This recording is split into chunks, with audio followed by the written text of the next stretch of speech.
Eu estou muito feliz de poder estar de volta aqui nos nossos cultos. Sei que está tudo meio diferente, né? Estamos separados. Ainda assim, nós temos hoje à noite a bênção de ter a Dona Carmen, que nos visita hoje primeira vez, né, Dona Carmen? É muito bem-vinda, seja muito bem-vinda aqui na nossa igreja. Ela é nossa vizinha, esposa do senhor Aguinaldo. Vocês devem se lembrar, ficou muito tempo parado aqui na frente, estão lembrados? É dele. Ele comentou ao longo desta semana e da outra semana. Eu sempre converso com ele, mas esses dias ele disse para mim: pastor, quando vai começar o culto aí de novo? Eu falei: seu Aguinaldo, só domingo agora. Ele disse: minha esposa está precisando congregar, ela quer ir a uma igreja, e a igreja de vocês é aqui bem pertinho, nós somos vizinhos, ela quer participar com vocês. E antes dela ir embora, conversa um pouco com ela, pergunta quantos filhos tem, quanto tempo mora no bairro, de onde veio, tá bom, em que igreja congregava antes. Nesse espírito alegre de reinício, né? Vamos cantar. Eu quero até convidar os prezados irmãos a se colocarem em pé para cantarmos o hino Antífona do nosso voz número 1, tá bom? Todo mundo está ouvindo bem aí? Hino Antífona número 1 do seu cantor cristão. Vamos cantar então. A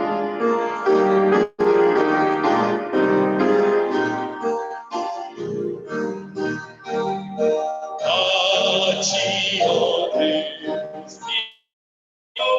meu Senhor, eterno Pai supremo, benfeitor, nós os teus servos vimos dar louvor.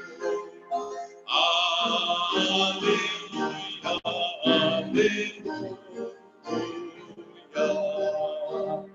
A ti, Deus Filho, Jesus, a graça fonte da verdade a luz, por teu amor, pedido pela cruz. Aleluia, aleluia. A ti, ó Deus, real consolador, divino fogo, santificador, que nos anima e nos acende o amor.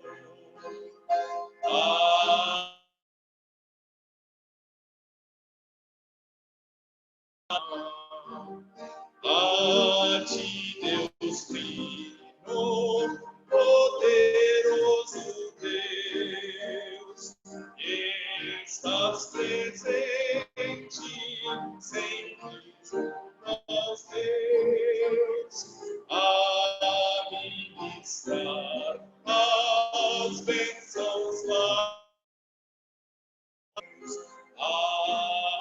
Aleluia, aleluia. Vou pedir para o meu querido irmão Celso nos dirigir a Deus em oração, o mais alto que ele pode, aí de onde ele está. Pode orar, irmão Celso.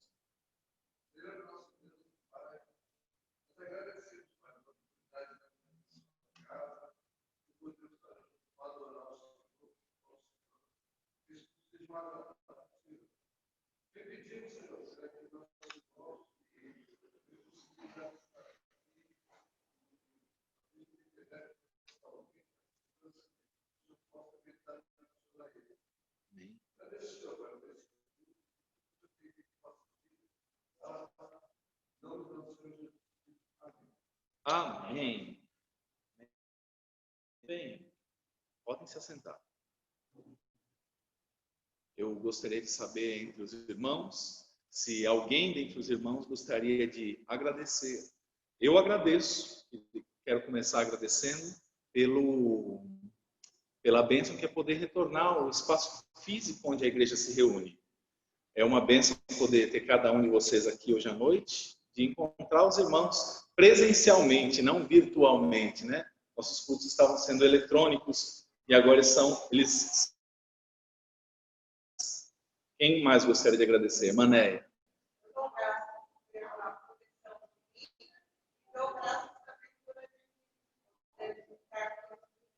Amém. Mais alguém gostaria de agradecer?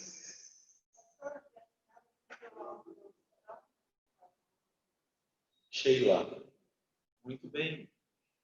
Sheila Meyer. Muito bem, que bênção. Mais alguém dentre os irmãos gostaria de agradecer? Irmão Deverson. Agradeço a Deus pela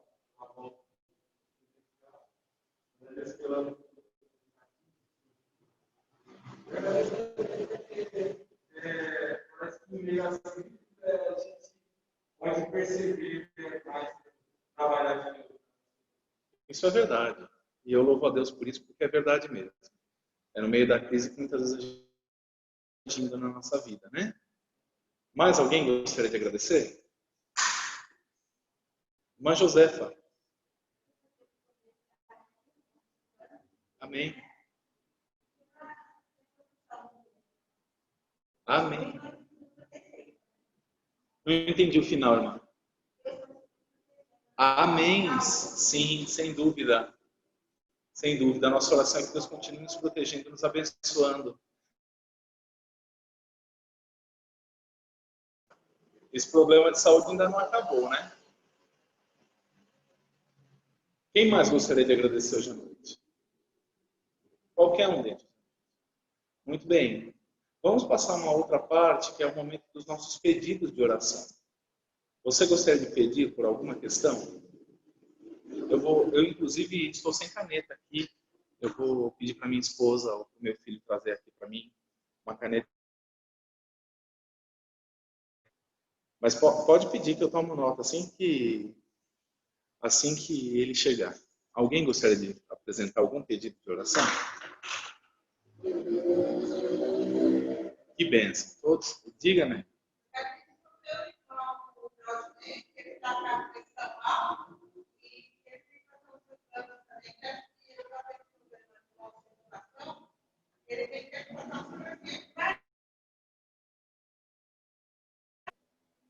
Quem mais?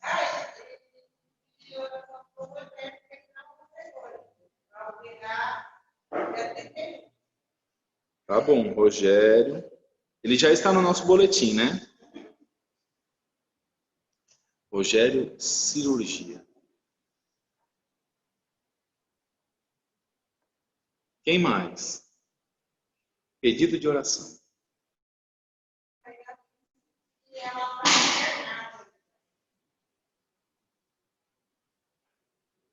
Ela é Idalice com H, né?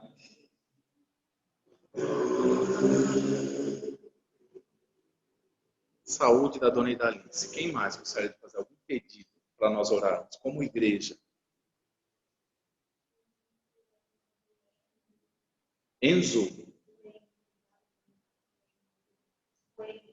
Wendel. Certo. Certo. Vamos orar pelo Wendel.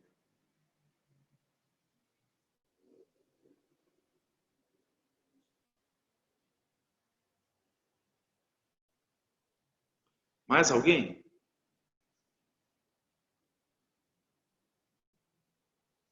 Bem, vamos orar por esses pedidos e eu passo para o pastor Mark alterar depois o boletim de oração.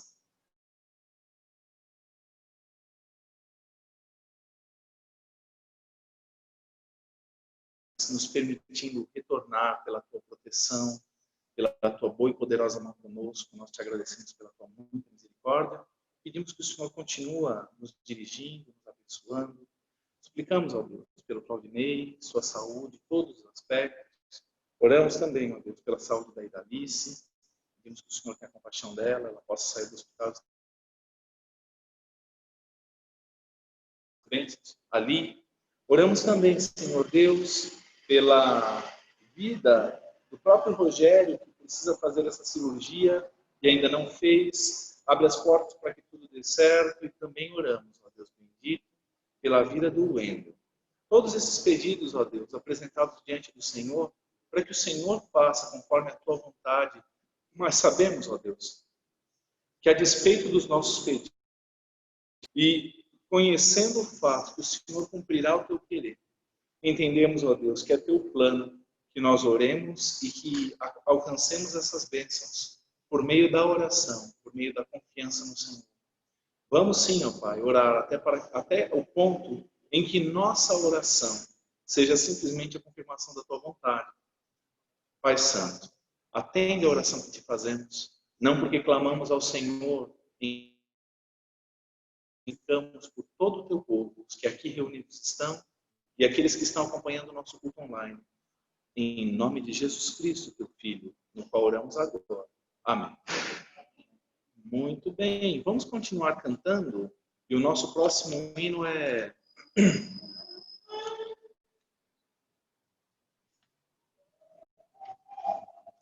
o hino 3 do cantor cristão, hino pequenininho, mas é um dos meus hinos favoritos. É o hino Louvor, hino 3 do cantor cristão, Louvor.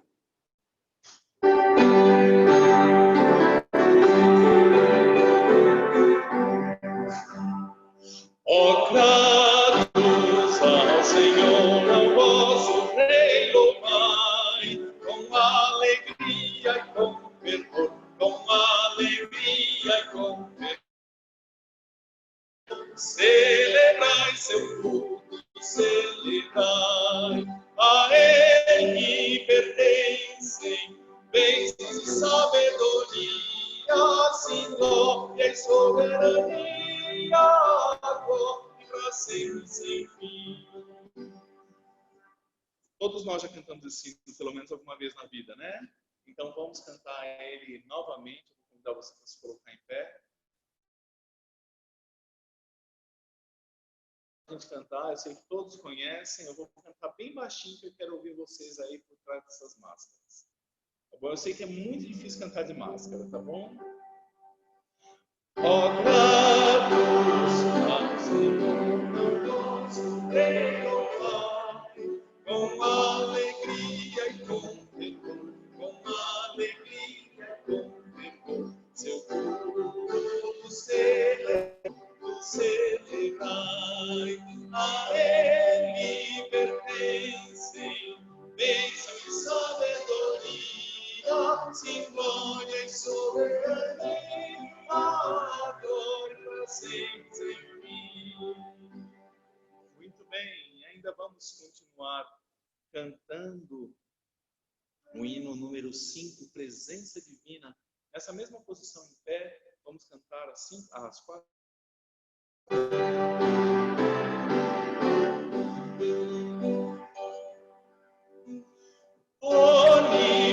Onipotente Rei, aqui presente ser, no teu poder, em teu excelso amor, inspira-nos louvor, queremos te engrandecer, ó poderoso Deus, nos ouvirá dos céus a petição, vem nos abençoar e vem fazer notar o que se semear no coração.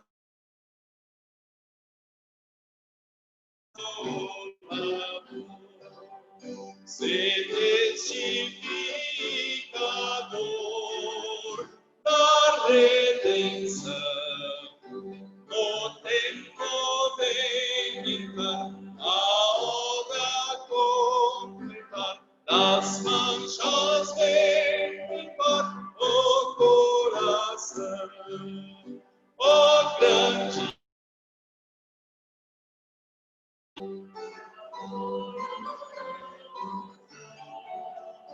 E só a ti santificar-nos ao céu nos levarás, a glória nos darás contigo aí. Muito bem, podem se assentar e vamos cantar ainda hoje à noite o hino 6. O hino 6, glória ao Senhor.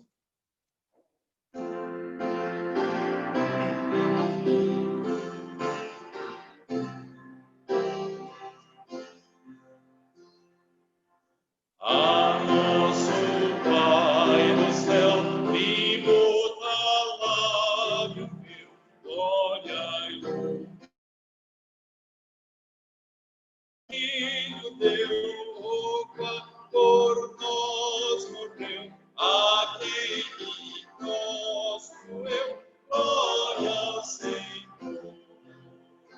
Louvemos ao Senhor, o Santo Redentor, o Rei Jesus. Sua morte me remiu, assim o céu me abriu,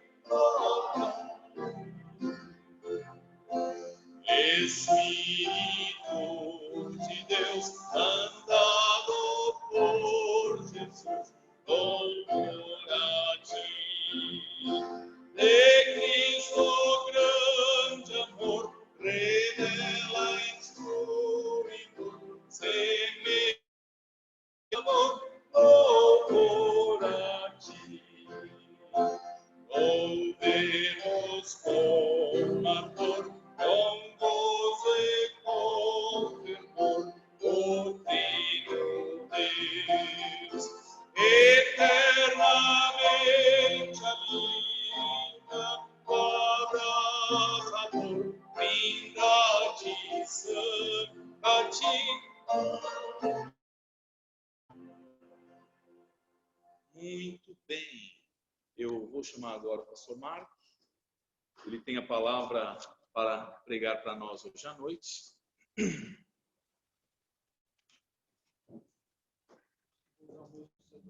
Certo.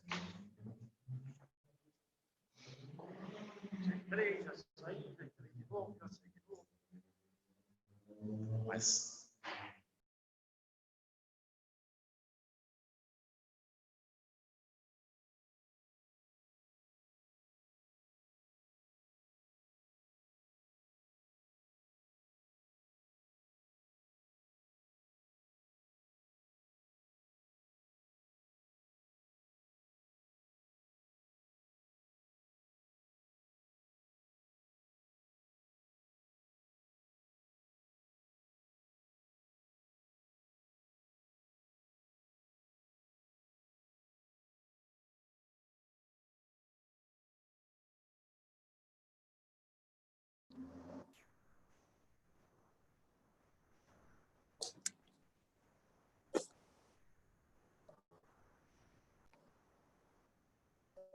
boa noite a todos que estão participando por internet. E agora eu vou colocar dessa forma assim, para talvez os irmãos me verem. E torcer que o negócio aqui não caia no chão. Tá mais um. Estão me ouvindo? Via internet? Eu estou. Tá. Não, aqui tá, mas está ouvindo via internet aí? Eu estou sim. Vocês via internet, faz um joinha se está me vendo. Está me ouvindo? Tá me ouvindo? Então tá. Eu estou ouvindo.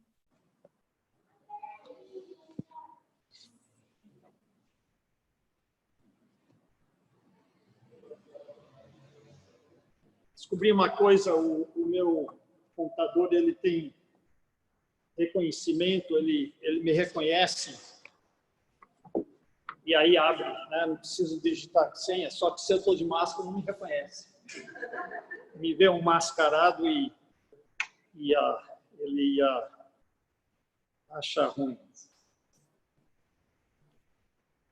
Nós estamos em Romanos 6. Se os irmãos puderem abrir sua Bíblia em Romanos 6.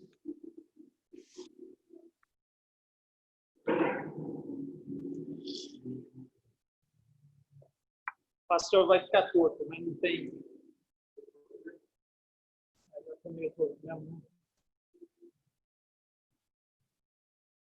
Estamos numa série de estudos sobre Romanos 6 para tentarmos entender o que Paulo está nos ensinando sobre a santificação em Romanos 6. Romanos 6 é um capítulo muito discutido e um capítulo que nós precisamos entender bem. Vamos ver se eu consiga. Eu preciso mudar uma coisa aqui.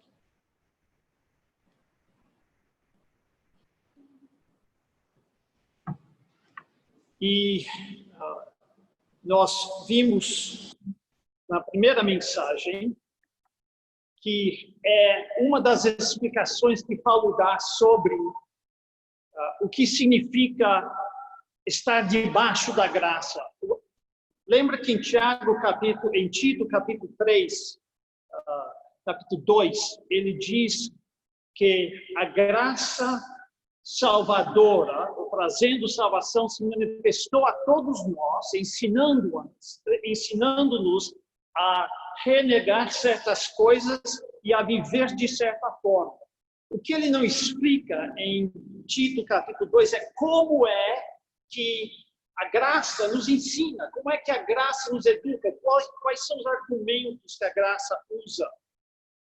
E nós vimos na primeira mensagem que graça é um dos temas, talvez o tema principal de Romanos 6, e ele está nos explicando como é que a graça funciona para nos ensinar a viver nossa vida corretamente, como viver uma vida de santificação. Semana passada, nós olhamos a primeira parte do argumento dele, principalmente a parte que fala sobre o batismo, e nós vamos entrar nisso daqui um pouquinho. Hoje eu quero concentrar nos primeiros 14 versículos de Romanos 6.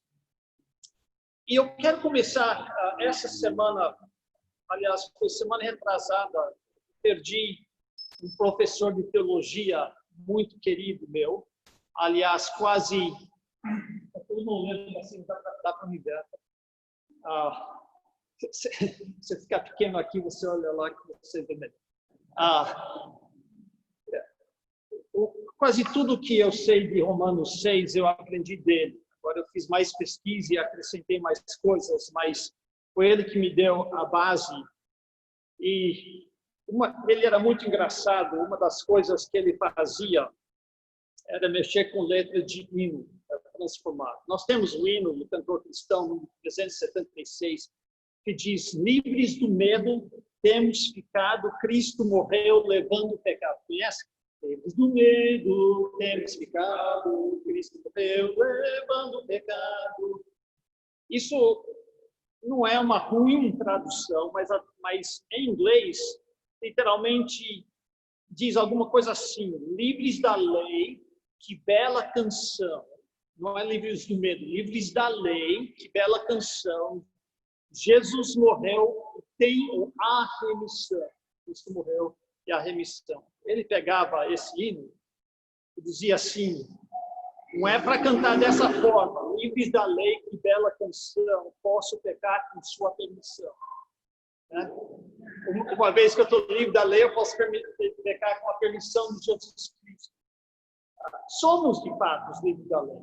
Romanos 6,14, que nós vamos ler hoje, mas não vamos estudar, diz que o pecado não terá domínio sobre vós, porque não estáis debaixo da lei, sim da graça. Nós morremos para a lei, nós estamos livres da lei. Romanos 7, o capítulo todo, explica esse fato, que nós estamos livres da lei porque nós morremos para a lei. Não estamos debaixo da lei, estamos debaixo da graça.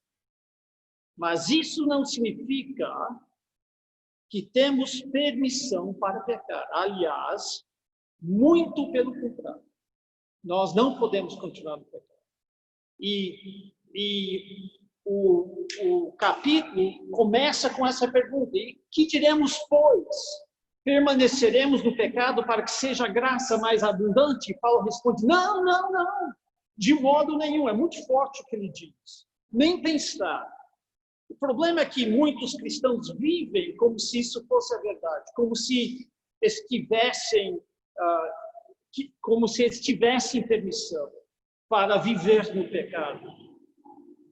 Eu tenho amigos que estudaram com esse mesmo professor, um amigo que foi companheiro de quarto meu. E anos depois eu encontrei ele, agora pastor batista, não do mesmo movimento que eu sou mais, mas eu lembro que ele dá calafrios nele, qualquer restrição, qualquer regra. E ele disse para mim: olha, eu não aturo legalismo. Ele foi companheiro de quarto meu, então a gente conversava muito. Ele dizia assim: eu não aturo legalismo, mas não lembro que você foi legalista. Ainda bem que ele lembra que eu não era legalista, porque não era. Eu tenho um primo que estudou debaixo desse mesmo professor. Ele é pastor assistente de uma igreja batista regular nos Estados Unidos. E sempre aparece no Facebook com fotos. Ele está de férias com sua esposa, ela vestida de um jeito que eu diria não muito modesta, e todos tomando champanhe. Porque, olha, na Bíblia não diz que nós não podemos beber. Não quero debater os méritos de beber ou da abstinência. Eu posso dizer com todas as letras que eu acho que, biblicamente, não devemos beber bebidas alcoólicas. Não quero entrar nisso, mas o fato é que todos os antigos tabus estão sendo desafiados, resultando em vidas bem mais libertinas. Antes não podia, mas hoje nós somos mais inteligentes, mais conhecedores, e nós sabemos que nada disso vale. Além desses, que estão colocando de lado as antigas regras, as antigas normas, temos muitos que vivem até em nossa igreja, em pecado aberto, sem consciência. Eu vejo cada mentira, engano. Tinha uma família no início da nossa igreja em Olímpia, eles faltavam num culto e era o nosso deleite perguntar cada membro da família em separado por que faltaram. E a gente recebia uma resposta diferente de cada um. Eles esqueceram de combinar a mentira. Cada um falava uma coisa e era mentira. Podia pelo menos combinar, né? Para poder... E, eventualmente, o pai dessa família foi excluído da igreja porque ele contou uma mentira, admitiu isso sem um pingo de consciência e não voltava atrás.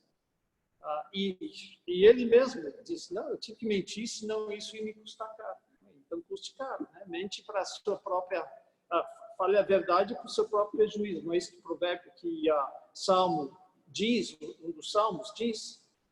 Há pessoas que vivem em imoralidade aberta, falam palavrões ou contam piadas que não devem contar. Nós tínhamos uma pessoa em uma das minhas igrejas que ele fumava e ele não conseguia, nem sei se tentava, mas não conseguia vencer o vício, mas também não tinha um pingo de vergonha. Eu lembro, às vezes, quando negócio aqui desligou. Deixa eu...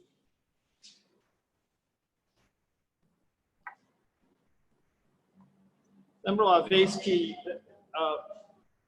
quando tinha gente que fumava, né, e você encontrava eles, não estava esperando, explodia o cigarro. Meu sogro gostava de conversar com a pessoa até o cigarro queimar a mão dele, né? Ficava assim, segurando, meu sogro conversando. Aí, quando o cigarro queimava até a ponta, né, jogava no chão. Oi, foi. Né? Mas tinha desculpa as complicações aqui da tecnologia, mas tinha um senhor da minha igreja que saía da igreja, acendia o cigarro, ia embora. E sem um pouquinho de vergonha, ele acabou morrendo por causa desse cigarro, morrendo antes da hora. E a impressão que as pessoas dão é que Deus relaxou as normas e as exigências durante essa época da graça. Eu lembro de uma outra senhora que, bem, ela estava conversando com alguém que era adventista do sétimo dia, essa pessoa falava, não pode trabalhar no sábado. E realmente os adventistas não têm uma boa teologia nesse quesito. Realmente, hoje em dia, não precisamos guardar o sábado. Mas a resposta dela é que ela respondeu para essa pessoa,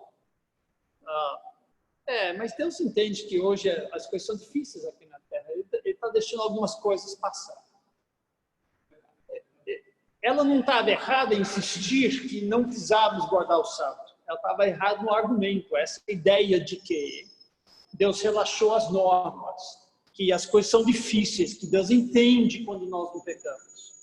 Deus não relaxou as normas, Ele não entende e não é para vivermos no pecado. Nada poderia ser mais longe da verdade. Repito o que eu disse anteriormente no primeiro estudo. Qualquer ensinamento que leva à libertinagem é falso. Qualquer apóstolo, profeta, pastor ou professor de teologia cujos ensinamentos levam à prática da libertinagem é falso apóstolo, falso profeta, falso pastor ou falso professor de teologia. É justamente essa possibilidade que levou Paulo a escrever Romanos 6. Ele tinha medo que pessoas pegariam a sua doutrina da justificação sem obras. É isso que ele tem pregado até aqui. A justificação é de graça, é sem obras. Você só precisa confiar em Jesus Cristo. Você não precisa fazer nada. É justificação de graça sem obras. A lei não adianta guardar a lei, nada disso adianta para a sua salvação. Você tem que confiar em Jesus Cristo e só nele e você é salvo. Paulo pregou isso, agora ele está levantando a questão, porque pessoas estão pensando, mas então eu posso viver à vontade? Eu posso pecar? E ele está dizendo, não, nem pensar. Ele tem que responder essa pergunta, e responder bem, porque se o ensinamento dele abre brecha para esse tipo de reação, e as pessoas comecem a viver vidas desregradas, vidas libertinas, então ele é um falso apóstolo. Então é isso que Paulo está combatendo aqui. Mas além de combater a libertinagem, ele está dando instruções sobre como combater o pecado em nossas vidas. Então, ele dá, nesse trecho, razões para não vivermos no pecado, motivos para combater o pecado e, interessantemente, uma estratégia para vencer o pecado. E até aqui nós temos concentrado particularmente nas razões, porque nós não devemos viver no pecado, os motivos, a motivação para combatermos o pecado em nossas vidas. Hoje à noite nós queremos focar na estratégia que ele nos dá, uma estratégia interessante, que eu acho que nós precisamos aprender a usar essa estratégia para vencer o pecado. nós vamos ler agora Romanos 6, de 1 a 14. E eu quero que vocês prestem atenção a uma progressão, que é a estratégia dele. Nos versículos 1 a 10, ele vai falar muito sobre saber, sobre coisas que nós precisamos conhecer com a nossa cabeça. No versículo 11, ele vai usar a palavra considerar. E nos versículos 12 a 14, ele vai nos dar mandamentos que exigem ação. Então, podemos colocar assim: doutrina, renovação da mente e prática. Muitas pessoas querem pular diretamente para a prática, dizem que doutrina é chato. Deixe-me dizer que pular para a prática é construir sua casa na areia. A doutrina, o ensinamento que nós precisamos conhecer é a base de tudo. Nossa conduta sai daquilo que nós sabemos, do que nós entendemos.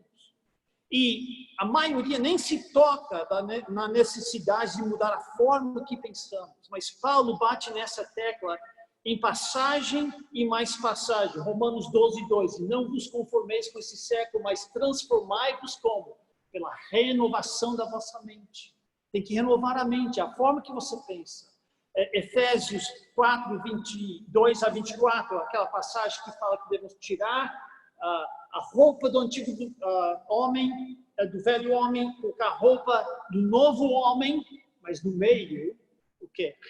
Renovando-nos no espírito do nosso entendimento. A nossa mente, como é que nós pensamos?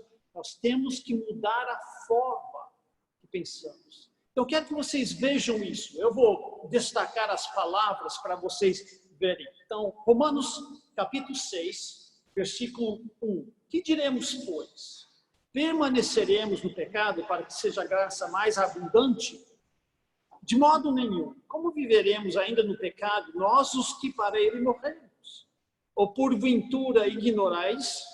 Nota essa palavra ignorais, significa literalmente não sabeis. Olha a nossa palavra. Não sabeis que todos nós que fomos batizados em Cristo Jesus, fomos batizados na sua morte?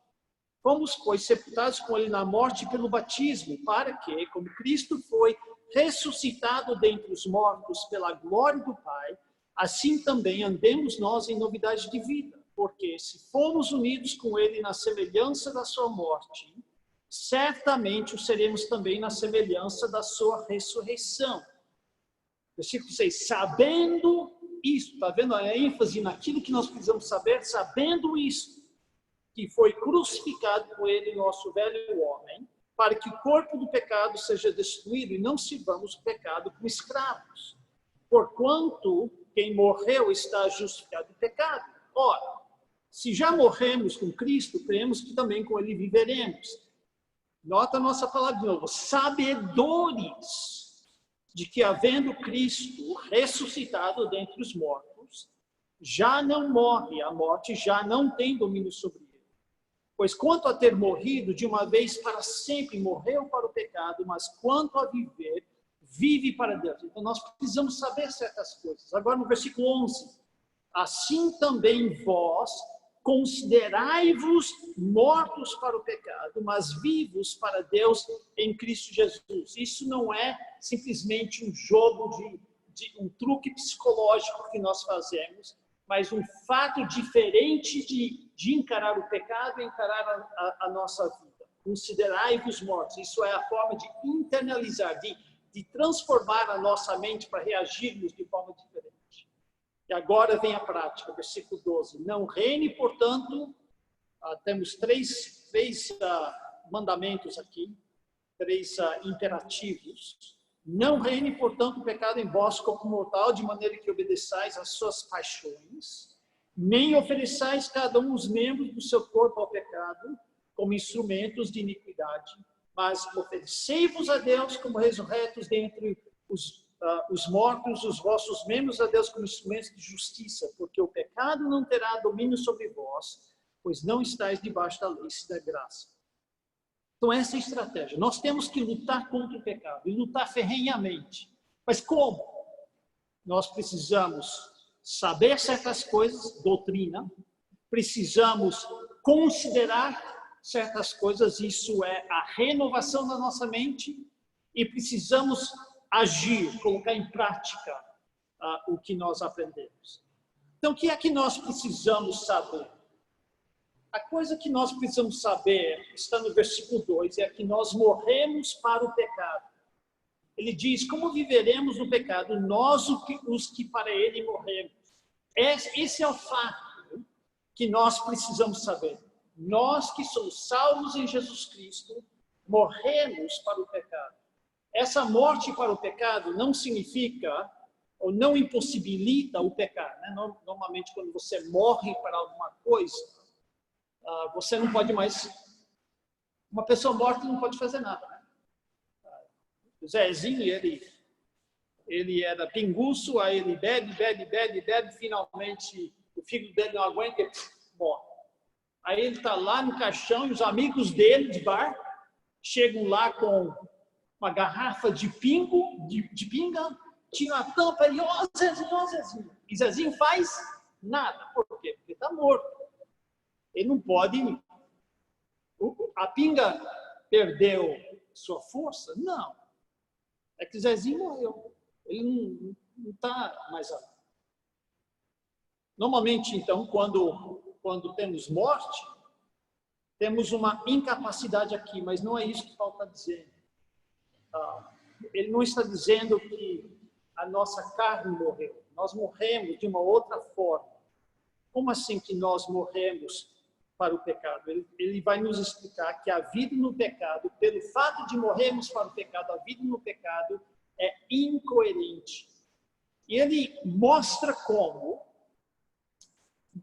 expandindo essa afirmação, todos morremos para o pecado, ele expande com 3 fatos que precisamos conhecer. Isso está me deixando...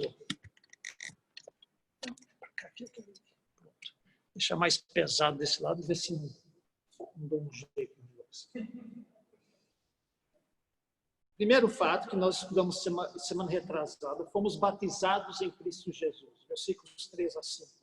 Vimos aqui que o batismo aqui é batismo em água, não batismo no Espírito Santo. E que esse batismo, né, nós fomos batizados em Cristo, mas não é o batismo que efetua a nossa união com Cristo. O batismo é simbólico, mas no batismo, quando nós fomos batizados publicamente por imersão depois de crer em Jesus Cristo, nós estávamos voluntariamente nos identificando com Cristo e com a morte e ressurreição de Jesus Cristo. O batismo é uma declaração pública e é voluntária, ninguém obriga ninguém a ser batizado, mas quando a pessoa é batizada, ela está dizendo, eu sou de Cristo. A morte que ele morreu para mim, eu morri com ele nessa morte. É uma coisa voluntária. Por isso que nós não batizamos bebês. Porque o bebê, o batismo é voluntário. Tem que ser uma coisa que você conscientemente faz. E eu lembro de uma coisa, não é com o batismo, mas em Olímpia, nós tínhamos uma senhora por nome de Dona Bela, e quando eu fui, o filho dela se converteu, o Evandro, ele esteve aqui uns tempos atrás. Ele se converteu e queria muito ganhar os pais dele. Então ele começou a pregar e pregar e pregar. Você tem que entender que o pai dele era caminhoneiro e nos seus tempos de descrente era tranqueira. Essa é a palavra que as pessoas usavam dele. Mas Deus fez uma obra tão grande na vida dele. Eu fui convidado a pregar o evangelho na casa deles, fazer uma visita domingo à noite, ou domingo à tarde, e fui lá.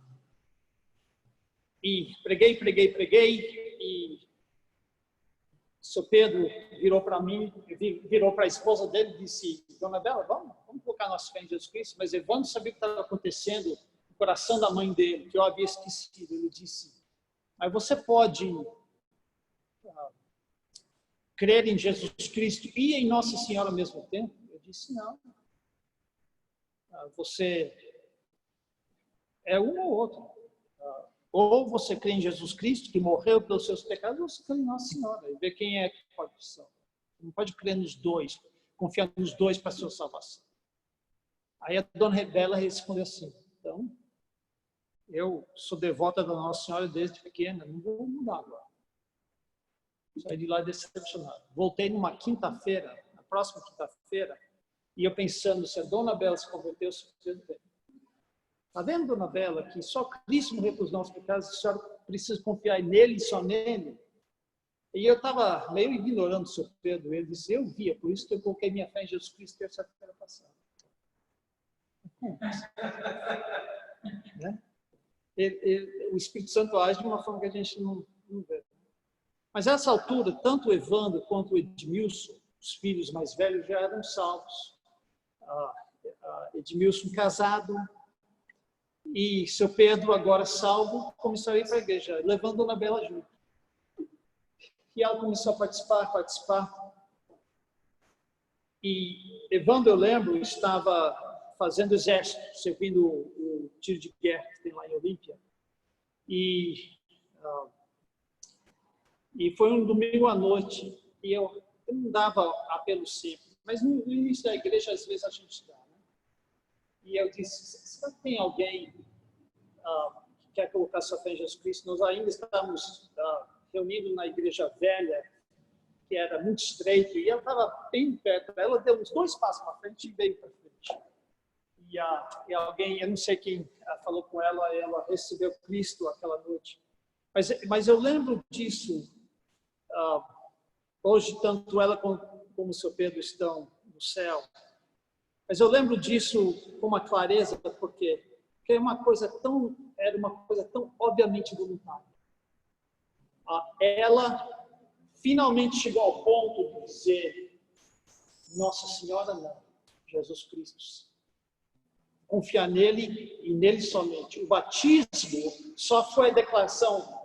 No tempo do apóstolo, eles não tinham vem para frente, levanta a sua mão.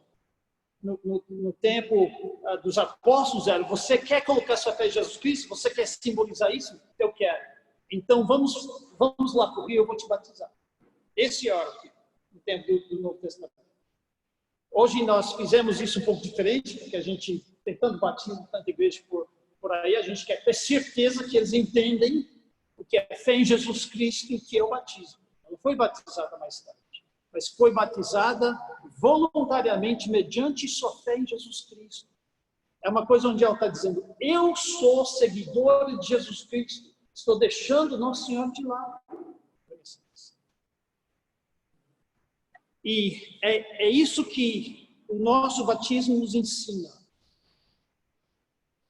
Logo, continuar no pecado incoerente. Por quê? Porque quando você coloca sua fé em Jesus Cristo, você está dizendo, Jesus, salva-me do meu pecado. Eu não quero mais esse pecado. Eu não quero ir para o inferno, mas eu também não quero pecado na minha vida. Cristo veio para nos salvar do pecado. Aí você vai dizer, agora que eu não posso perder a minha salvação do pecado? É incoerente. É isso que nós vemos. Além disso, quando nós tomamos Jesus por nosso Salvador, que é um ato de fé particular, mas proclamado a todos no batismo, nossa ressurreição é garantida. É isso que ele está dizendo no versículo 5, porque se formos unidos com ele na semelhança da sua morte, certamente seremos também da sua ressurreição. Seu destino é ser sem pecado na ressurreição com Cristo para sempre. Por que cargas d'água você poderia cogitar viver no pecado hoje?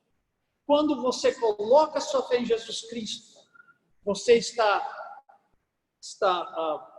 estampando ingresso, carimbando ingresso para viver eternamente no céu, sem pecado, por Jesus Cristo. Se isso não te enche de alegria, de confiança, de anelo por esse dia, então vá procurar outra religião. Porque o cristianismo acaba com nós longe dos prazeres da carne, longe dos prazeres desta terra, nos deleitando na presença de Jesus Cristo para sempre, onde o pecado simplesmente não entra. Então, fomos batizados Em Cristo Jesus, o nosso batismo nos ensina que uma vida no pecado é incoerente, não faz sentido, é contrário a tudo que nós professamos. A segunda coisa que nós precisamos saber se encontra nos versículos 6 e 7, que é nosso velho homem foi crucificado com Cristo. Me acompanhe enquanto eu leio. Sabendo isso, que foi crucificado com ele, o nosso velho homem, para que o corpo do pecado seja destruído e não sirvamos o pecado como escravos, porquanto quem morreu está justificado do pecado. Esses dois versículos são difíceis e não há unanimidade entre os estudiosos. Há 4 palavras que precisamos entender e quando nós entendemos essas palavras, tudo vai fazer sentido. Primeiro, ele diz que foi crucificado com ele, com Cristo, nosso velho homem. O que é o velho homem? Muitos acham que é a velha natureza. Em outros lugares, Paulo chama isso de a carne. Essa velha natureza é aquela tendência que todo mundo tem para o pecado. Nós, mesmo salvos em Jesus Cristo, o pecado ainda nos tenta. Nós ainda sentimos a tentação. De vez em quando caímos no pecado. Esse princípio do pecado que habita em nós é a carne, é a natureza, é a velha natureza. Mas o problema aqui é que ele diz que esse velho homem foi crucificado. O que acontece quando você crucifica alguém? Morre.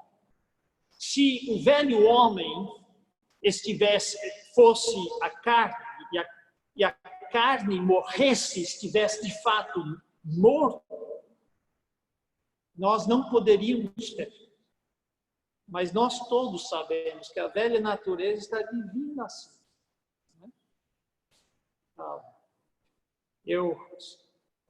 Quando era pequeno, eu tinha um problema muito grande com ira. As pessoas me provocavam e eu gritava, eu chorava, às vezes até batia, brigava. E era um problema que me assolava. Hoje em dia, você não vê isso em mim. Só de vez em quando.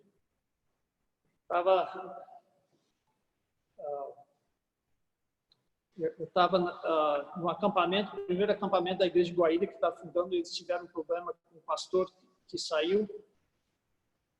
E eu era o diretor e um moleque estava desobedecendo e eu saí de controle e gritei com aquele moleque, peguei ele pelo braço e tirei ele do campo. E todo mundo. Tinha mulheres da igreja até chorando, né? Pastor, não sabia que o senhor era assim e está igualzinho ao antigo pastor. Como o senhor pode agir assim? Eu tive que pedir perdão.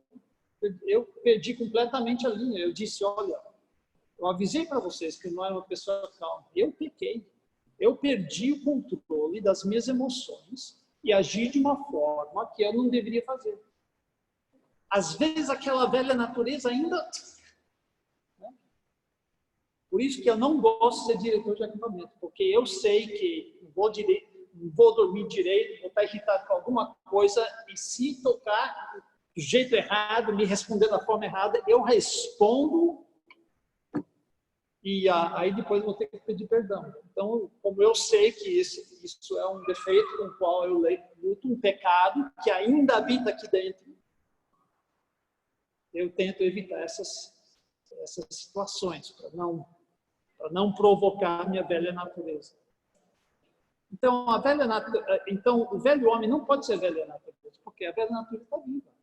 Existe ainda. Nós todos lutamos contra o pecado e vamos lutar até a volta de Jesus Cristo. E o velho homem está morto, porque foi crucificado. Então, quem é o velho homem? O velho homem é a pessoa que éramos em Adão. Capítulo 5, dos versículos 12 ao 21, faz uma distinção entre Adão e Cristo, e as pessoas que estão em Adão, o primeiro homem, e as pessoas que estão em Cristo, que é o segundo Adão. E termina assim no versículo 21, a fim de que como o pecado reinou pela morte, assim também reinasse a graça pela justiça para a vida eterna mediante Jesus Cristo, nosso Senhor. Está vendo os dois reinos? O reino de Adão, que é governado pela morte, o reino de Jesus Cristo, que é a vida eterna e justiça. Então, por um lado, nós temos o reino de Adão e do pecado, e o reino de Cristo e a justiça. A pessoa que estava no reino de Adão e do pecado morreu. Este é o velho homem. Agora somos uma nova pessoa e vivemos em um novo reino. Colossenses 1,13 diz: Ele nos libertou do império das trevas, nota que está no passado, e nos transportou para o reino do Filho do seu amor. Isso é uma realidade na vida de todo crente. Que nós fomos mudados, transportados de um reino para outro reino. E não é uma mudança apenas posicional. 2 Coríntios 5,17 diz: E assim, se alguém está em Cristo, é nova criatura, as coisas antigas já passaram, eis que se fizeram novas. Nós somos uma pessoa nova, nós somos uma criatura nova. Tudo mudou quando nós colocamos nossa fé em Jesus Cristo. Então, o velho homem aqui não é a velha natureza, é a pessoa que éramos em Cristo, em Adão, a pessoa que éramos em Adão, antes de colocarmos nossa fé em Jesus Cristo. Então, o que é o corpo do pecado? O corpo do pecado é o nosso corpo físico que vive ainda na esfera do pecado. Esse sim é a velha natureza. O corpo em si não é pecaminoso, mas o nosso corpo ainda não foi transformado. Ainda existe na esfera onde o pecado está ativo e pode achar brecha em nós. Aliás, é quase sempre através do nosso corpo que o pecado acha brecha em nós. Não sempre, mas quase sempre. É uma coisa que a gente vê, uma coisa que nós ouvimos, uma coisa que a gente sente ou percebe. Isso tudo vem do corpo, né? Se eu não tivesse que nunca mais ver uma mulher má vestida, eu não teria problema com a lascívia, né? Mas meus olhos são atraídos a esse tipo de coisa. E é o que acontece? A gente começa a pensar. Então, ele está dizendo que o nosso corpo habita na esfera, no reino do pecado ainda, e ainda não foi transformada. Então, esse é o problema. E como prova disso, ele usa vários sinônimos nos capítulos 6 e 7. Aqui, no versículo 6, é corpo do pecado, versículo 12 é corpo mortal, versículo 13, membros do seu corpo, versículo 19, vossos membros. No capítulo 7, versículo 14, ele diz: eu sou carnal e não espiritual, ou seja, eu sou uma pessoa de carne e osso. No versículo 18 do capítulo 7, em mim, isso é na minha carne, não habita bem nenhum. E no capítulo 7, versículos 23 a 25, ele usa de forma incambiável 3 palavras: membros, corpo, carne. Se refere à mesma coisa. Ele está falando do nosso corpo físico, que ainda pode ser alcançado pelo pecado. Então, o que é o velho homem? Não é a nossa velha natureza, era o que éramos antes de crermos em Jesus. Mas o corpo do pecado é a nossa velha natureza e ainda está viva, só que tem uma terceira palavra, onde ele diz para que o corpo do pecado seja destruído. E eu acho que os nossos tradutores não nos ajudaram aqui. Será que a carne ou o corpo do pecado foi, de fato, destruído? Não. A palavra traduzida aqui, destruído, tem vários significados. Literalmente, é causar algo a ser improdutivo, é gastar, exaurir,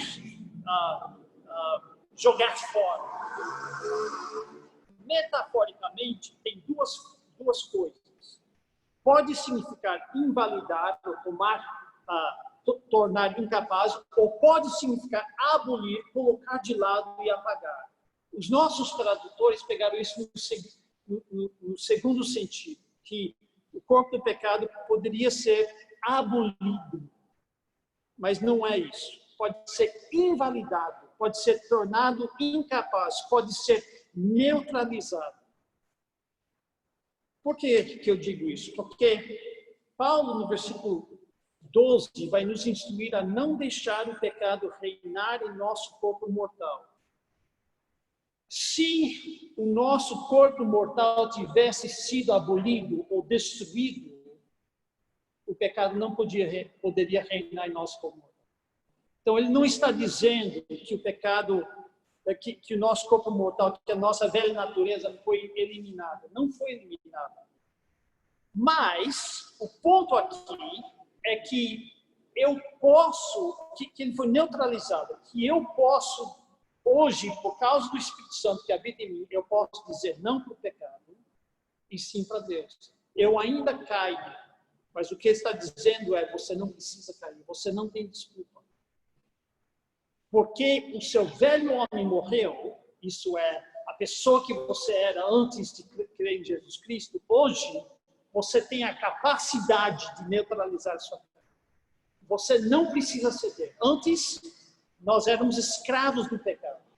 Hoje, não somos mais. Tanto é que ele continua aqui para não mais servirmos o pecado como escravos. Veja de novo o versículo 6. Sabendo isso, que foi crucificado com ele o nosso velho homem, para que o corpo do pecado seja destruído, para que a carne seja neutralizada e não sirvamos o pecado como escravos. Nós não precisamos servir mais o pecado como escravos. É isso que ele está dizendo. Sabe a diferença entre um escravo e um empregado? O empregado, o dia que ele quiser, talvez ele está trabalhando lado a lado do escravo, os dois fazendo o mesmo serviço. A diferença é o seguinte: o dia que o empregado quer pedir as contas embora, ele vai. O escravo não pode. Ele faz o que ele faz porque ele é obrigado a fazer. E o que Paulo está dizendo é que quando o nosso velho homem foi crucificado em Cristo, nós fomos libertados do pecado. Nós não precisamos. Às vezes a gente comete pecado, mas não somos obrigados. Nós fomos libertados do pecado e não somos mais escravos. Isso é fato. Não é um sentimento. Mas eu não me sinto livre do pecado. Não é questão de sentimento. É um fato. Você não é mais escravo do pecado. Você não precisa mais ceder àquele pecado. E isso nos leva ao terceiro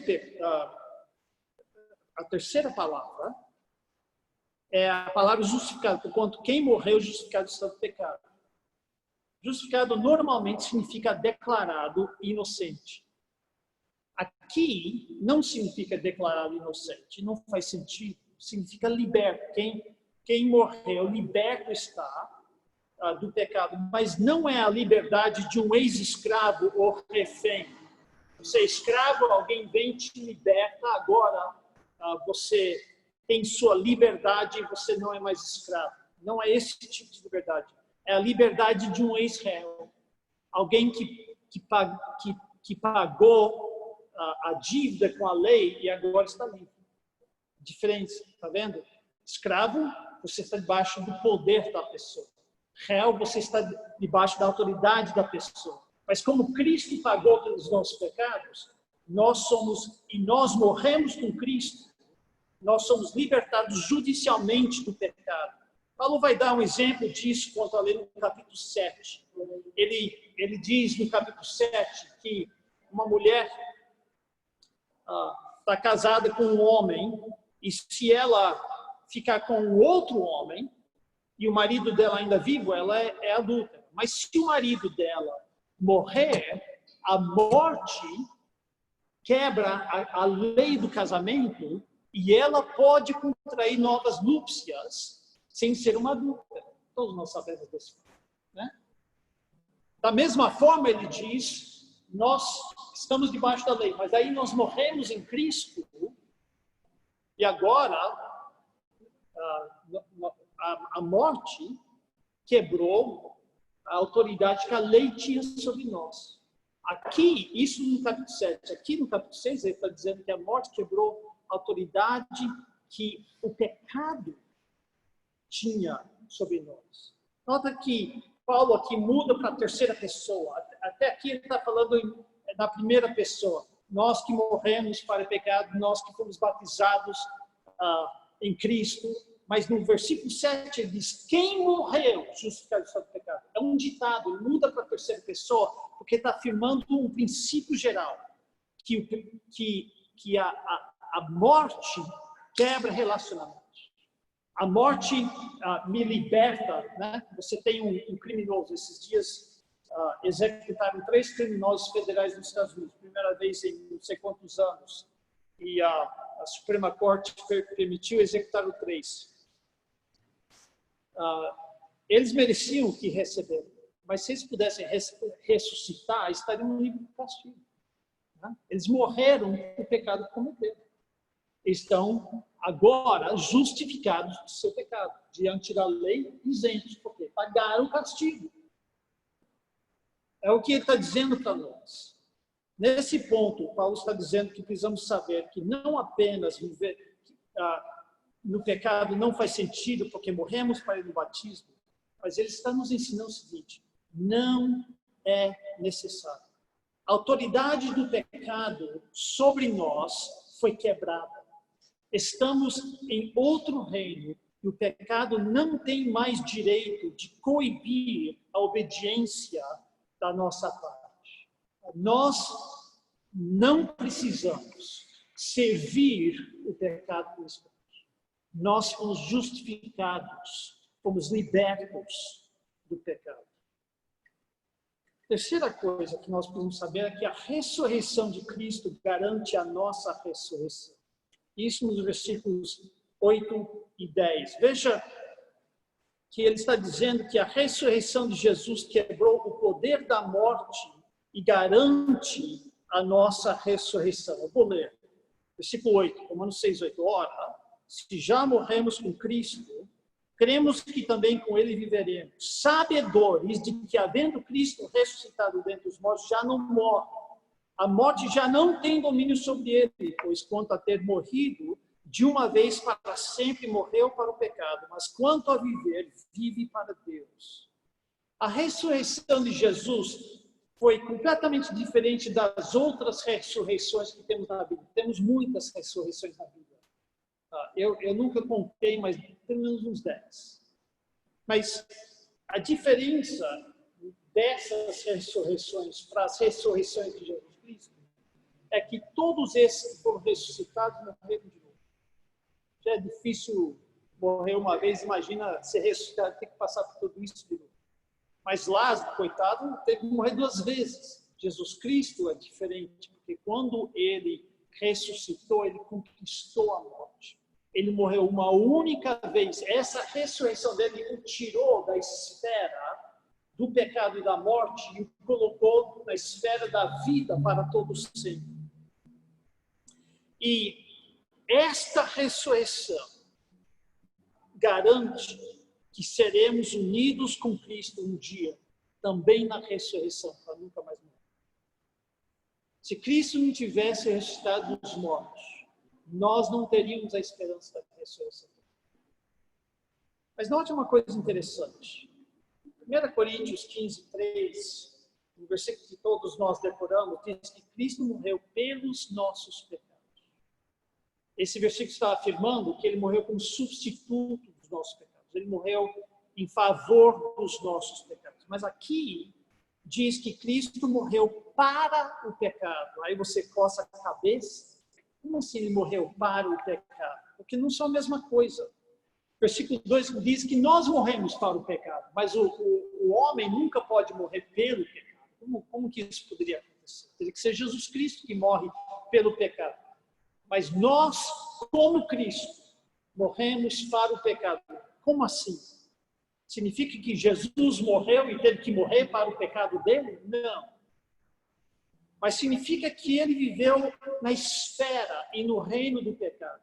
Ele nunca sucumbiu ao pecado, ele nunca caiu no pecado, mas ele sofreu todas as consequências do pecado. Eu não sei se ele ficou doente um dia, mas ele sofreu cansaço, ele sofreu fome, ele sofreu dor, e ele sofreu até a morte. Ele sofreu todas as consequências do pecado. Ele viveu no mundo do pecado. Mas agora que ele morreu e ressuscitou, ele morreu para essa esfera do pecado e ressuscitou para uma nova esfera, a esfera da vida com Deus. Portanto, embora a nossa ressurreição ainda é futura, a nossa morte para o pecado já aconteceu e estamos caminhando para a vida. Logo, não devemos viver no pecado, porque a nossa vitória sobre o pecado é coisa certa, é coisa garantida. E aqui é onde eu creio que alguns pecadores eu já estive debaixo da pregação desses pregadores. Eles dizem assim, se você vive no pecado, ou se você fica caindo no mesmo pecado, ou se você não vive uma vida vitoriosa, é porque provavelmente a sua fé foi uma fé fictícia. Que sua fé não é uma fé salvadora, é uma fé apenas mental e não uma fé de verdade, um dom de Deus. Então, o que acontece? Os crentes vão andando com incerteza. Tem crente que acha que pode perder a salvação, nós já lidamos com esse erro. Mas tem muito crente que pensa que não pode ter certeza que é salvo, não porque pode perder a salvação, mas porque nunca sabe se está produzindo fruto suficiente e tendo vitória suficiente sobre o pecado para saber se a fé deles é genuína. Então, vamos supor que eu tenho um pecado, que eu luto com esse mesmo pecado. Eu caí hoje, amanhã eu caio, no outro dia eu caio, e eu fico lutando com esse pecado, e parece que eu não consigo vitória. Há pecados que são assim. Eu sei que pecados, para usar a terminologia moderna, que viciam. Eu falei há pouco do homem que fumava. Para certas pessoas, parar de fumar quase impossível, é uma luta constante. Eles não conseguem deixar. Agora, em Cristo podem, mas é uma luta constante. E caem vez após vez após vez. Às vezes é bebida, às vezes é adultério, às vezes é pornografia. Às vezes é outras coisas, é pensar mal das pessoas, é fofoca. Tem coisas que nos seduzem, nos viciam. Às vezes é nossa ira. E a gente cai e fala, eu não devo ser crente, porque o crente não ficaria caindo nesse mesmo pecado. Eu não sou um escravo desse pecado. E se eu estou vivendo com escravo, talvez é porque eu não sou salvo. Pregadores que pregam assim Paulo não está dizendo isso. Paulo está dizendo o seguinte: viver no pecado é incoerente. Também é necessário, você não precisa servir o pecado como escravo, porque você não é escravo do pecado.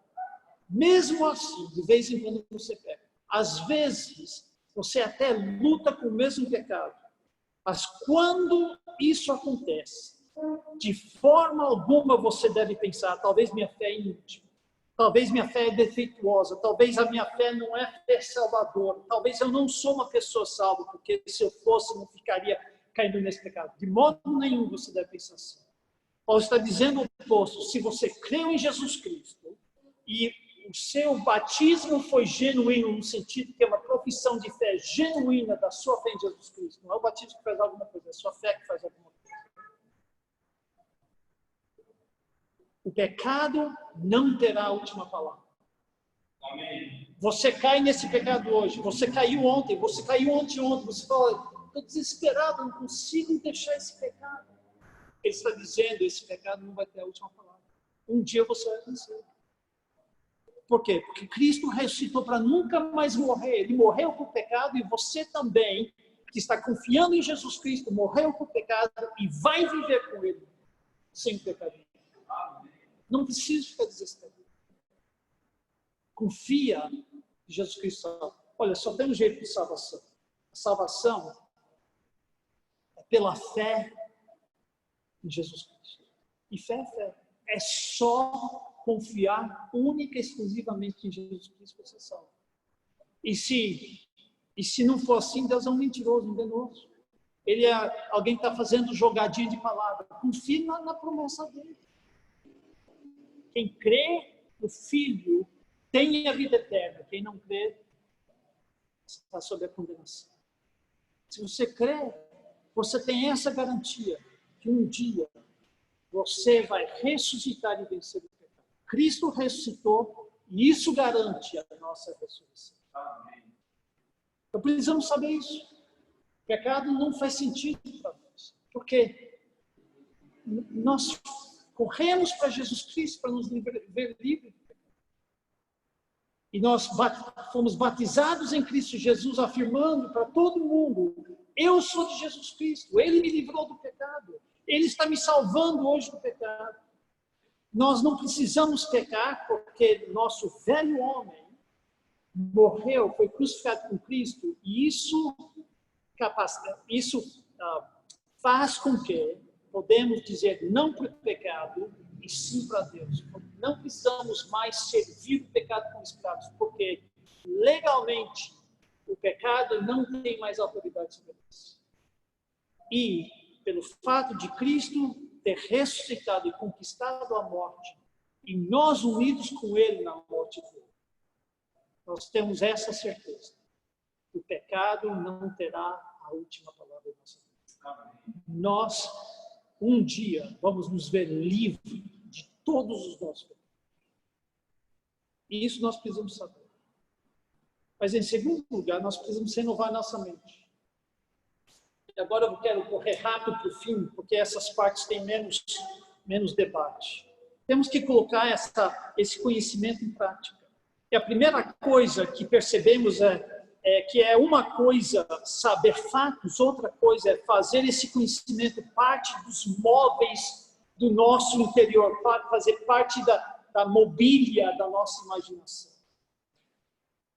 Eles contam a história, e imagino que foi verdade, não sei se foi verdade aqui no Brasil, mas estava aquela guerra civil nos Estados Unidos para libertar os escravos.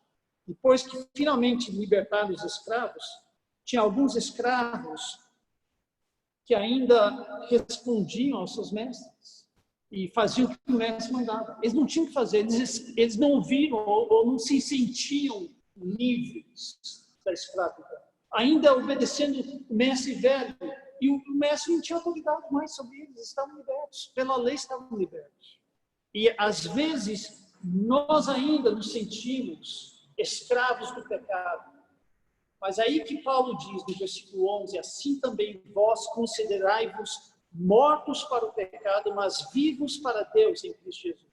Esse considerar não é uma coisa fictícia, ou uma ficção legal que nós temos que nos contar e tentar viver uma vida melhor. É uma realidade que nós precisamos interiorizar em nosso coração.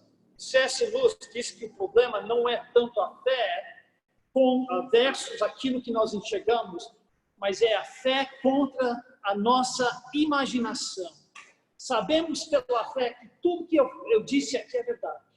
Que nós morremos para o pecado, que nós fomos crucificados com Cristo, nosso velho homem foi crucificado com Cristo, e nós não precisamos nos submeter mais ao pecado como escravos, porque o pecado não tem mais autoridade sobre nós, não é mais nosso mestre. Sabemos também que o pecado não terá a última palavra em nossa vida, porque nós vamos ressuscitar com Jesus Cristo. Sabemos de todas essas coisas. Mas e a hora o pecado, aquele velho pecado que nós estamos praticando desde pequeno, vem chamando a gente no pé do nosso ouvido? É tão fácil ceder esse pecado? O pecado ainda nos atrai, ainda nos mente. Como escravo posto em liberdade, é difícil dizer não ao nosso antigo mestre quando ele vem tentando mandar em nós. Você lembra daquele filme Aladdin? Eles fizeram o primeiro desenho, depois agora fizeram em ação viva com o Will Smith. Você lembra o Aladdin, o gênio finalmente ganha sua liberdade. Aladdin dá o terceiro desejo dele, dá liberdade para ele. E aí o gênio diz para Aladdin: me manda fazer alguma coisa. Aí Aladdin fala: eu quero que você faça tal coisa. E o gênio fala: não! Só para poder dizer: você não manda em mim. Eu faço o que eu quero. Eu não sou mais obrigado. Porque quando ele era gênio, ele tinha que dar os 3 desejos. Era a pessoa mais poderosa do mundo, mas escravo ao desejo. E o vilão foi descobrir mais tarde. Então, Paulo está dizendo que nós precisamos aprender a pensar como aquele gênio. Começar a pensar de forma diferente, a ver a tentação com óculos novos. Temos que começar a ver toda a nossa vida como pessoas que morreram para o pecado e estão vivos para Deus. O pecado vem tentando, faça tal coisa. Não, eu sou seu escravo. Deus pede para fazer uma coisa assim, eu sou o teu servo. Eu faço o que o Senhor manda. O Senhor me salvou, estou vivendo por si. Temos que começar a pensar diferente. Tem que se tornar uma coisa interna, para que seja automática. Tem coisas, meus filhos descobriram que quando eu sou assustado, eu bato. Tem gente que grita, tem gente que desmaia, mas meu filho um dia, ainda bem que ele me aproximou do lado esquerdo, ele estava escondendo atrás da porta, eu andando, ele, e eu, pum! Ainda bem que foi com a mão esquerda e não com a mão direita. Eu não tive, é uma reação. Nós temos que aprender a reagir como libertos do pecado e não como escravos. É isso que ele está dizendo. Somos vivos para Deus e precisamos começar a reagir e a pensar dessa forma. E agora ele chega ao agir. Versículos 12 a 14. E agora, como é que a gente coloca isso em prática? Bem, a gente coloca isso em prática, mas também pensando de uma forma diferente. Versículo 12, nós temos aqui uma ordem, na verdade, mas com um lado negativo e um lado positivo. Não reine, portanto, o pecado em vosso corpo mortal, de maneira que obedeçais às suas paixões, nem ofereçais cada um os membros do seu corpo ao pecado como instrumentos de iniquidade. Então, isso é o lado negativo. Não deixe o pecado reinar em vosso corpo mortal. Não ofereça cada um dos seus membros, os membros do seu corpo ao pecado como instrumentos ou como armas para o pecado. O lado positivo, ofereça a si mesmo a Deus como ressurreto dentre os mortos e os seus membros a Deus como armas ou instrumentos ou ferramentas da justiça. 3 coisas. Há uma discussão sobre se existe um tal do crente carnal ou não. Você pode depois olhar em 1 Coríntios 3, os versículos 1 a 5 mais ou menos, onde Paulo fala sobre crentes carnais. Muitos acham que existem crentes que agem de forma carnal, mas que não existe uma categoria crente carnal. Outros acham que existem a categoria crente carnal, mas vão além, dizem que ou pelo menos agem como se tivesse o crente normal, que é o crente carnal, e o crente espiritual. Aqui podemos ver, primeiro, que é possível um crente ser dominado inteiramente pelo pecado. Não reine, portanto, o pecado em vosso corpo mortal. Eu chamaria isso de crente carnal. Se o pecado está reinando em meu corpo mortal, eu sou crente carnal. Mas a outra coisa que nós percebemos aqui, não tem nada de normal. O crente que se deixa reinar pelo pecado está correndo grande risco e aprontando grande dor para si mesmo. Não é normal viver como crente debaixo do pecado. Não faça isso. A outra discussão é se há uma etapa inicial de santificação do crente. Então, você coloca sua fé em Jesus Cristo e no movimento carismático tem a segunda bênção, falar em línguas, batismo no Espírito Santo como uma segunda etapa que vem depois da conversão. Nós temos lidado um pouco com isso e visto que quando nós colocamos nossa fé em Jesus Cristo, nós recebemos o Espírito Santo. Isso fica óbvio em Efésios 1, 14, 15, por exemplo. 1 Coríntios, capítulo 12, versículo 13, que fala que todos nós somos batizados em um só Espírito. Pois bem, há pessoas que não são carismáticas, que acham que mesmo assim tem um segundo passo. Você coloca sua fé em Jesus Cristo, mas você não consegue viver a vida cristã até que você começa, até que você se dedica, se você se consagra, você oferece sua vida completamente em sacrifício vivo, santo e agradável. Eles chamam esse passo de dedicação. E eu já ensinei isso. Deixe-me dizer que eles se baseiam nesse versículo em Romanos 6 e também em Romanos 12, 1, que diz: rogo-vos, pois, irmãos, pelas misericórdias, que apresenteis o vosso corpo como sacrifício vivo, santo e agradável a Deus. E eles dizem, isso é uma coisa que você faz uma vez por todas. Você se oferece uma vez por todas e agora você pode começar a viver a vida cristã. Deixa-me dizer que nada aqui da gramática permite essa interpretação. Só vou dizer isso. Não existe um segundo passo. Você deve viver para Deus no momento que você coloca o seu fé em Jesus Cristo. Por quê? Porque você recebe o Espírito Santo naquele instante. Você tem a capacidade. Porque você morreu por pecado naquele dia. Porque o seu velho homem foi crucificado para Cristo a partir daquele momento. Porque sua vida sem pecado foi garantida no dia que você colocou sua fé em Jesus Cristo, foi unido comigo. Então, não há uma necessidade. Você pode, se quiser, mas você já está debaixo da autoridade de Jesus Cristo no momento que você coloca sua fé em Jesus Cristo. Então, o que ele está dizendo? Quando cedemos ao pecado, estamos deixando o pecado reinar em nossos corpos e estamos oferecendo os nossos membros para serem ferramentas ou armas do pecado. Mas podemos parar e dizer não para o pecado e oferecer-nos os nossos membros, mãos, pés, olhos, ouvidos, oferecer isso para serem usados por Deus. João Crisóstomo, o antigo, do século III, se não me engano, ele falando sobre Romanos 12, 1, diz assim: e como deve o corpo se tornar um sacrifício? Que o olho não contemple qualquer coisa má e se tornou um sacrifício. Não permita tua língua falar qualquer coisa imunda e se tornou uma oferta. Não deixe tua mão ferir a lei e se tornou um holocausto. Mas isso não é o suficiente. Precisamos também de boas obras.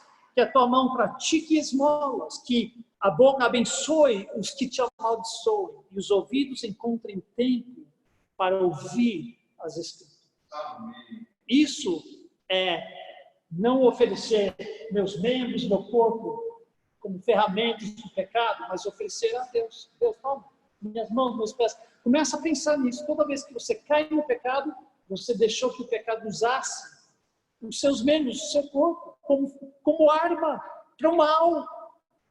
Mas quando você diz, não, Deus, aqui, ó, e você ajuda seu próximo, você faz um sacrifício para ajudar aquela pessoa que está precisando de ajuda, quando você responde com bênção àquela pessoa que falou mal de você. Essas coisas são todas coisas onde você está deixando o seu corpo ser usado por Deus como arma da justiça. Que concluímos? Não devemos viver de pecado. Não faz sentido, não é necessário, não pode durar, porque um dia nós vamos ressuscitar. Mas então, como é que nós devemos vencer o pecado? Primeiramente, precisamos saber certas coisas. Que nós morremos para o pecado, que mudamos de reino e de mestre, e que o pecado não terá a palavra final em nossa vida. Pois nós precisamos mudar a forma de pensar como pessoas mortas para o pecado, vivas para Deus, e finalmente agir. Pensa o que significa quando você cede ao pecado e quando você faz a vontade de Deus. Quando você cede ao pecado, você está deixando o pecado usar o seu corpo como armas de iniquidade. E quando você cede a Deus, você está deixando Deus usar seu corpo como armas de justiça. Podemos vencer o pecado. Precisamos vencer. Senhor nosso Deus e Pai, obrigado por essa instrução clara. Difícil às vezes, porque o pecado ainda chama, mas possível, porque nós somos libertos do pecado. Ajude-nos a servir com gratidão e ânimo e zelo o nosso novo mestre, que nos libertou das trevas, do império da morte e do pecado. E que um dia nós vamos viver com ele para tudo sempre. Ajude-nos a viver à luz dessas verdades. Em nome de Cristo.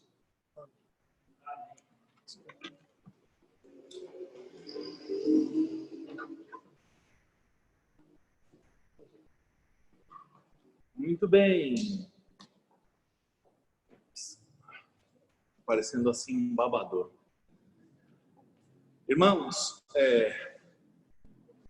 a orientação, talvez você notou que nós não recolhemos ofertas durante o nosso culto. O gasofilaço está ali na porta e a intenção é justamente que você traga suas ofertas e deposite nele enquanto nós estamos nesse processo de pandemia, mas durante o final do culto, tá bom? Para não haver aglomeração de pessoas levando suas ofertas ao gasofilaço.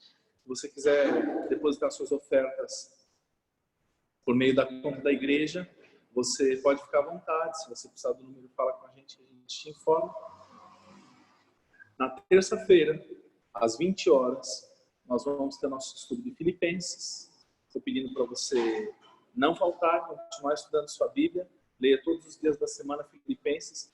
Pelas nossas contas, dá de 8 a 12 minutos, depende da sua velocidade de leitura, tá bom? Então, continua lendo Filipenses e anota suas dúvidas para participar. Estou feliz que estamos...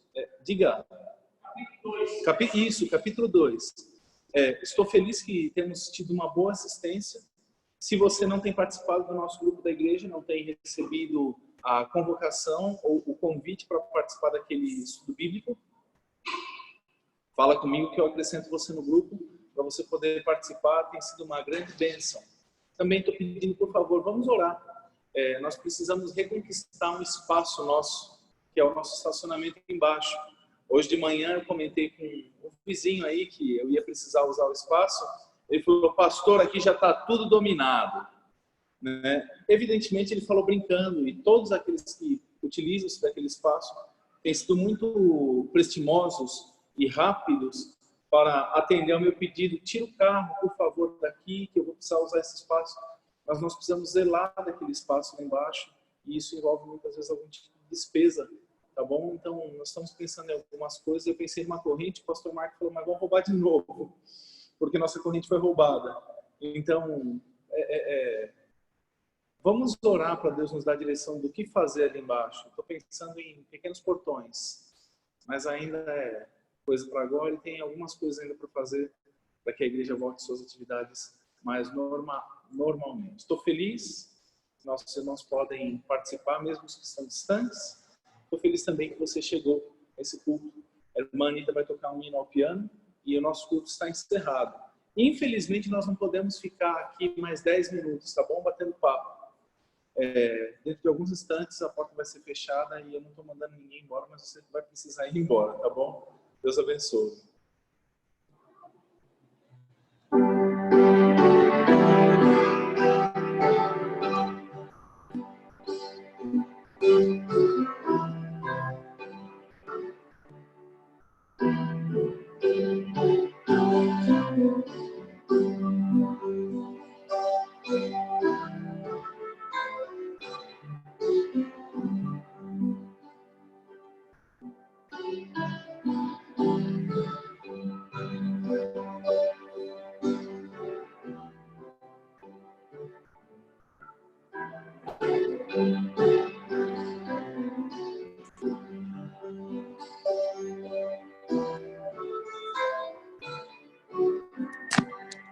Amém.